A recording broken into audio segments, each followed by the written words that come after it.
one of our agreements was that she would drive the baby to doctor appointments. That was one of the agreements that we had as part of her being a nanny for our child, and obviously she committed to something that she couldn't do. Ms. Yates, you have a tape with you, I see. That's correct. What is that tape going to show me? Well, what we had done is... Just tell me what it's going to show me. This particular tape, each day we had videotaped. The most dramatic tape was not on the final day that we fired her. I had informed her in the morning that the... What? You're not answering my question. What is that This tape? shows her leaving the baby on the couch and saying, don't fall off, and she leaves the room. And it also shows her throwing the infant into the air. Throwing the infant into the air in an anger or playfully? Playfully, however, he's medically fragile. She knew that going into it. We explained to him he had major surgery 2.5 months before she took over his care. But nothing that you're going to show me there indicates abusive behavior. You're absolutely right. Okay. Because that had been, we had copied it over. And this just shows the vantage point that we had. It also had sound so that we could hear things that were going on through the house. There were some days, 2 days in particular, she let that baby cry, our child cry, for over 3 hours at one time. This is not feeding him. What day? This was on Wednesday and on Thursday. Thursday in particular was the worst day. She had asked to do our house. Listen to me. Okay. Ms. Yates, every time a parent has to leave a young child, especially an infant, with a stranger, there are always trepidations because you're never sure about what's going to happen.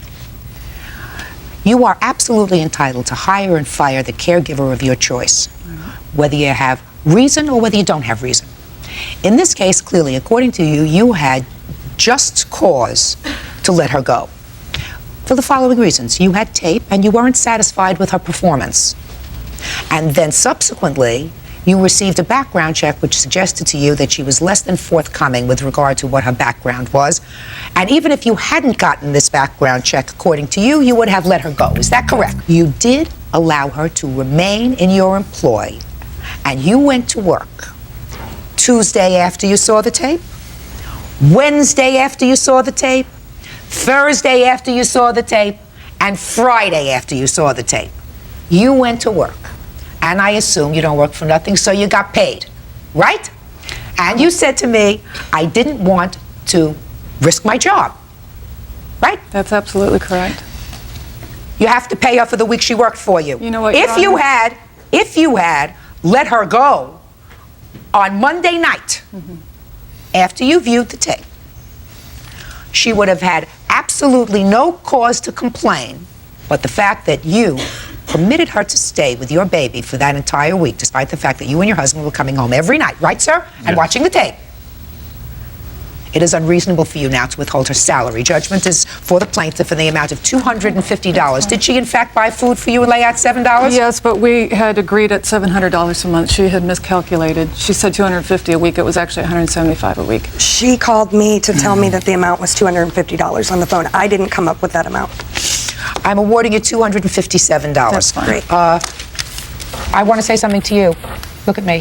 When you have a young child, you're supposed to be very cautious. And I'm not suggesting that Miss Early is not a good caretaker for children. I am not making that judgment here today. All I'm saying today in today's case is these people utilized her services for a week and they have to pay her. What I'm saying to you is you may be perfectly satisfied with her as a caregiver for your 5-year-old.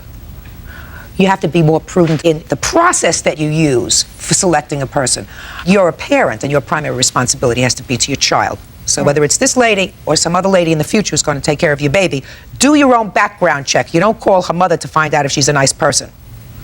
I assume that you have somebody else taking care of your baby now? My husband and I are taking care of him. We alternate working. Sometimes that's the only way to do it. It's the only way we know for sure. And let me tell you, that baby is absolutely delicious. Thank you. So it may be worthwhile. Thank Good you, luck. Your Honor. Thank you.